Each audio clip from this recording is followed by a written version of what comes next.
Hi guys, I'm Shmee. Hello to you and welcome to one of the most beautiful places in the world. We're outside of Queenstown on the South Island of New Zealand, and today is a bit of an indulgence for me, a run down memory lane, as I'm going to head over the Crown Range, the most fantastic road you can imagine, to go and visit Wanaka, a place where I spent quite a significant amount of time a full decade ago. I came out for 2-3 month periods, but to do so I'm going to be driving in the new Audi RS3, the facelifted car, very kindly thanks to Audi here in Queenstown, who have lent me the car, the opportunity to go driving with it today.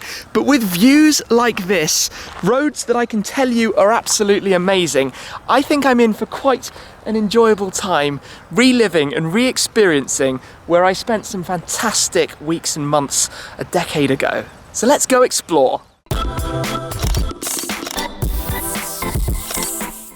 Ahead of getting on the move, I'm going to walk around and introduce the car to you, but then when we're driving, I want to talk a bit more about my personal story and my time out here in New Zealand, and almost how that started me off making these videos that have become the Shmee 150 channel to date. I actually owned my second ever car when I was out here the previous time. But today, I'm going to be driving in the new Audi RS3 Sportback, the facelifted version of Audi's 5-door hot hatch. So the new car has 400 horsepower now from the 2.5 litre turbocharged 5-cylinder engine.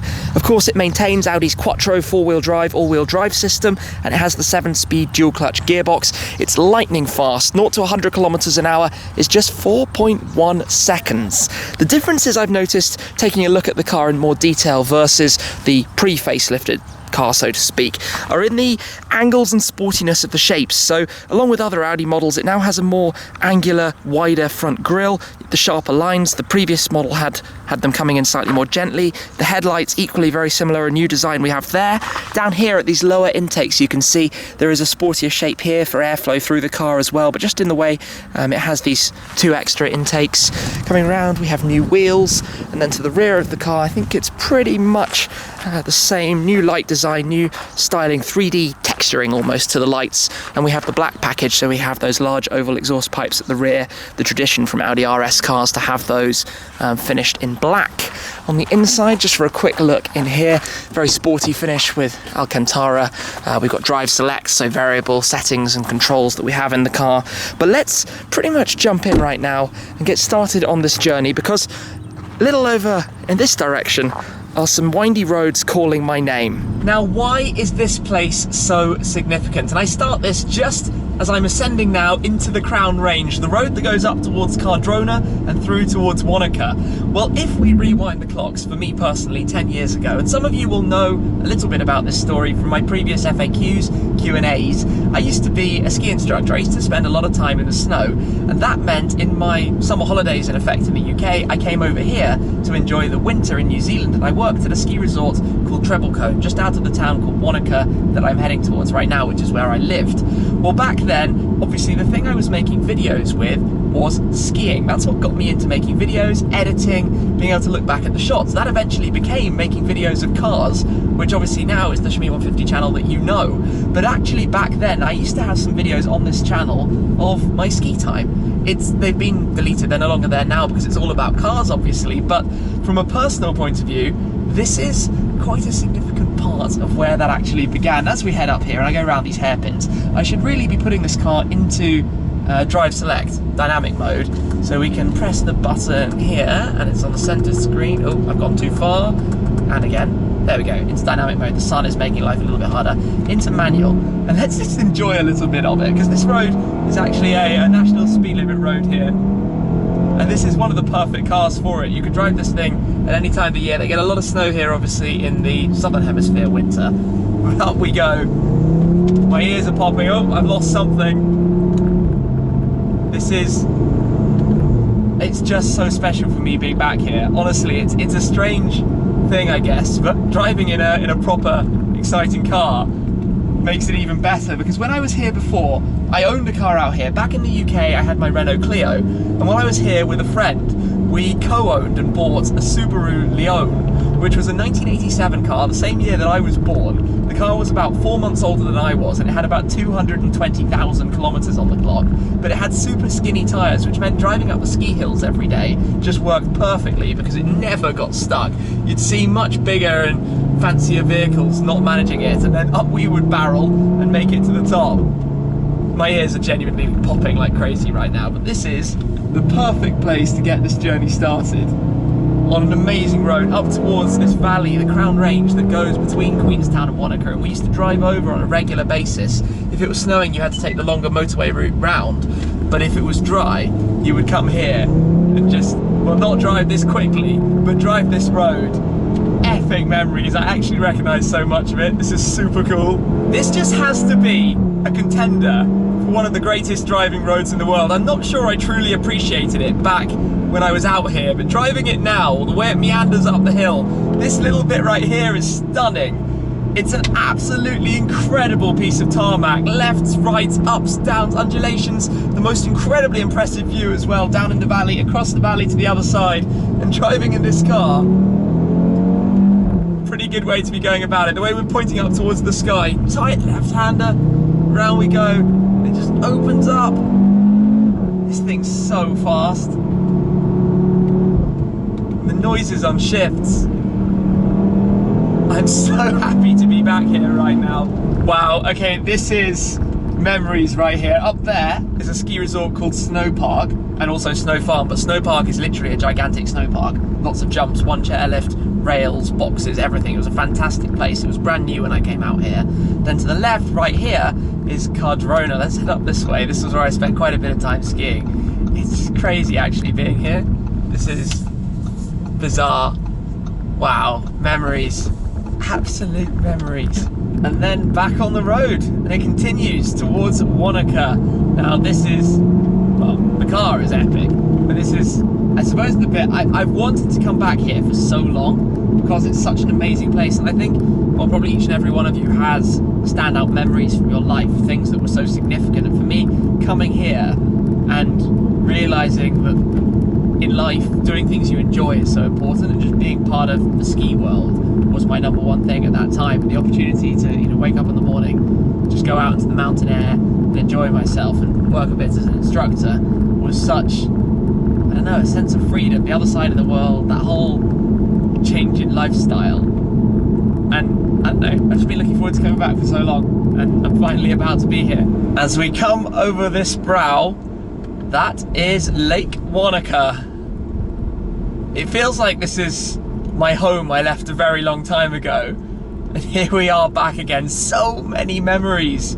It's such a beautiful place. It looks every single bit what I expected or remembered of it. I'm gonna go and swing by some of the places that I spent a lot of time, because I actually stayed in a hostel first when I came out here. I stayed in a hostel for ages, for weeks and weeks and weeks. Awesome time, met so many people there. But there are, you know how it is, places you hang out, the restaurants you went to, that kind of thing. This is spectacular. And just in here is where we used to drive and then jump in the bus to go up to work. He used to pick us up here and head out to the lake and around and up towards the ski resort. So I worked in a place called Treble Cone, which was just over to the left. I'm gonna go right now though and head into town. But it was about a 15-minute drive in that direction, but a dirt road up, so I'm not sure if I'll be able to go there. I might go check it out later. But for the minute, it's so crazy. It looks like the same place, so it should be, right? But a decade later. Being back here right now is triggering so many memories from the time that I had here. It's very busy because obviously the weather is so nice, but I've parked the car just on the high street. It stands out a mile away with the dealership livery on it right now, next to a cafe where we always used to have our hot chocolates after skiing. It's called Kai Whakapai, I think, if you pronounce it correctly in Maori. But I remember a particular moment on this road right here. I was driving in that direction, and coming the other way was a yellow Lamborghini Gallardo. Spotted a Lambo right here. I remember being really excited about that and annoyed at the time that I didn't have a photo of it. But obviously that was before car spotting days, so a little bit strange. However, if I walk a little bit further ahead, this is basically the most beautiful place on the planet, pretty much. The view that I'm gonna spin the camera around and show you in a second is absolutely incredible. Right, check this out. Lake Wanaka. Treble Cone, where I used to work, is over that way, round and up the mountains. But this is absolutely stunningly beautiful. What a lovely, lovely place. The town right here. Just very busy, lots of buses and tourists and the like. Goodness me. Ah, this is really cool. Just being back here, super awesome. I'm loving it. I could definitely sit here taking in this view for an awful long time. The mountains, the clouds, the lake right in front of us, the way it faces, the sun beaming down in front of us. But I'm gonna head for a little drive and go up towards Treble Cone and see how close basically we can get to the hill, because that's really, you know, skiing's been a big part of my life. I used to ski an awful lot until, unfortunately, I got a big injury. And from that moment in time, it basically changed everything. I tried keeping on going for a while, but now if I go skiing, it's all a bit sore. But hey, I'm not complaining. I've now found my way into this world of cars, which is absolutely awesome and having an incredible time. But Treble Cone is where I spent a lot of time on snow. And when I mean a lot, when I say a lot of time, I mean a lot of time. So let me head out that way and see if we can find the hill. For a while then, this road was technically in some form my daily commute, and it's just absurd. The bit that goes up the actual mountain, so everybody stays down in the town and goes up the hill to go skiing, unlike European ski resorts where the town tends to have lifts straight out of it. It's quite different here. This is a bit more like how the American resorts tend to work. Normally, some are different of course, but you drive to the mountain, lots of hitchhiking. I was always picking people up with my Leone because we would just throw skis and boards in the boot and drive up the hill. Or if you didn't want to drive, you'd hitchhike yourself, which is completely normal here, although you wouldn't really ever do that in Europe. And then we'd come drive this road up towards the mountain. It's the perfect mix, like a proper driving road. Although I am a little bit concerned that this car might not be wise to go up the hill. We'll see what it looks like when I actually get there. Wow, look at that view. Look at this. It's just phenomenal. And there goes the mountain road heading on up. I can see it from here. So I'm gonna go and have a look if it's actually open. It might not be possible. Maybe gates are closed or something. Given that it's not exactly ski season time. No, the ski area is open. Wow, Treble Cone. It's cool to be back here, or Treble Cone, as some people called it, or two chairs, as other people called it, because it only has two ski chairs, chairlifts, which is quite bizarre actually. Okay, well this should be okay. It's nicely made, but two chairs that have big basins basically, so loads of runs given that. But yeah, here we go. Alas, we have a closed gate. Important, please read mountain access. Treble Cone ski area is now closed for the ski season. Yeah, unfortunately, the road closes and the gate is locked at 4 PM. It's not actually 4 PM yet, but unfortunately, that is as far as I'm going to be able to go today. So if the guys from Queenstown Motor Group are watching, no worries, your car is not about to go on an off-road rally course up the mountain towards Treble Cone, at least not this time around. So I'll take a quick photo, I think, given that I'm here. But that's it, Treble Cone for today. Somewhere up there are the hills and the lifts. It's just beautiful. It's just beautiful everywhere here. No regrets coming, even though I can't go up the top. Here's something funny then. The first time I came to Wanaka, I stayed here in the Purple Cow. It's now called YHA Wanaka Purple Cow Backpackers Hostel. I think it was like £15 a night or thereabouts for a shared like dormitory, a small dorm with a couple of people, which was just a really cool environment, to be completely honest, because you hang out with people, you all went and hit the slopes together, you went out for drinks in the evening together. Just like a nice relaxed vibe where nothing else really mattered. Those were fun times. I remember them fondly. Given I have such a wonderful road to be driving, this is absolutely glorious. The tarmac is smooth, there's a lot of loose gravel on it, but it's a smooth surface and it twists in the most magnificent way. Let's talk a little bit about the RS3, and I'm a big fan of the TTRS, which is of course the engine setup that is now in this car.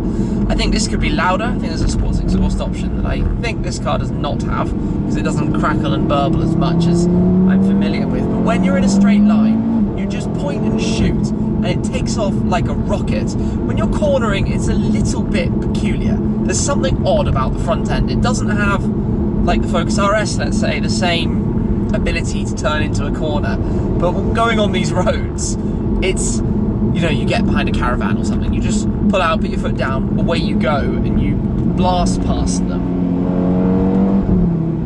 And for all weather, this kind of environment, this is the perfect car probably to have in the garage, because it's good on the technology front, it's nicely finished, the steering wheel, the Alcantara is really nice, it has all-wheel drive, You can go just about anywhere.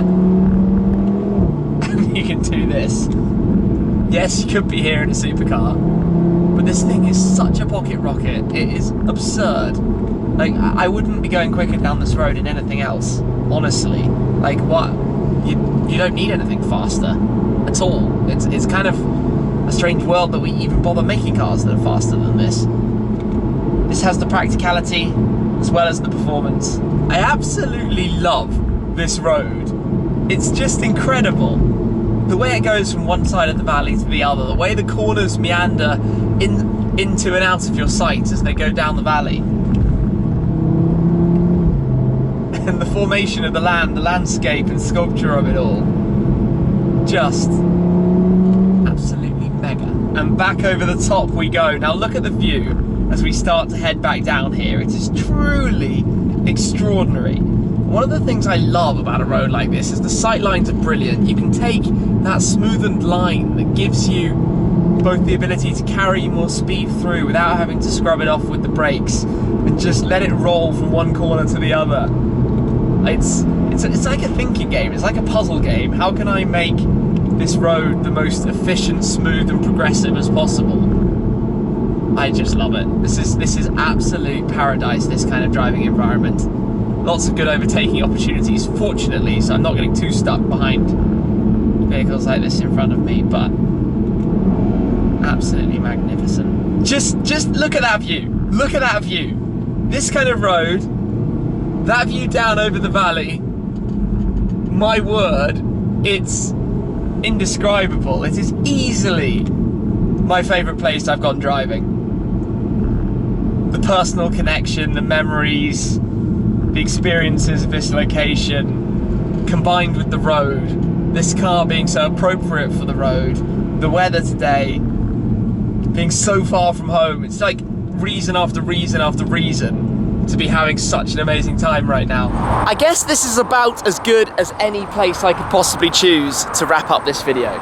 A scenic lookout, as they call it. Queenstown is down that way in some direction. That's where I'm heading for the night this evening. But from one side of the Crown Range to the other, both equally as spectacular as one another.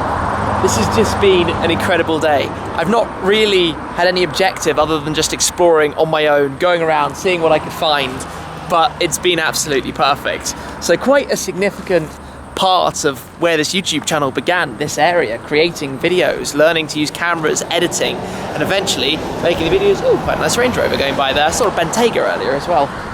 But a big thanks has to go to Queenstown Motor Group for the Audi RS3 that I've been driving today, the new car, which really does tick every box you'd hope it would tick. Honestly, it's such a fantastic piece of equipment. I think the only negative that I could come up with for the RS3, really, outside of the slightly, funny steering side of things, but that's because after all it's a hatch, it's not a sports car, is the price tag. It's about this particular specification in Nardo Grey with the equipment it has. It's about 117,000 New Zealand dollars.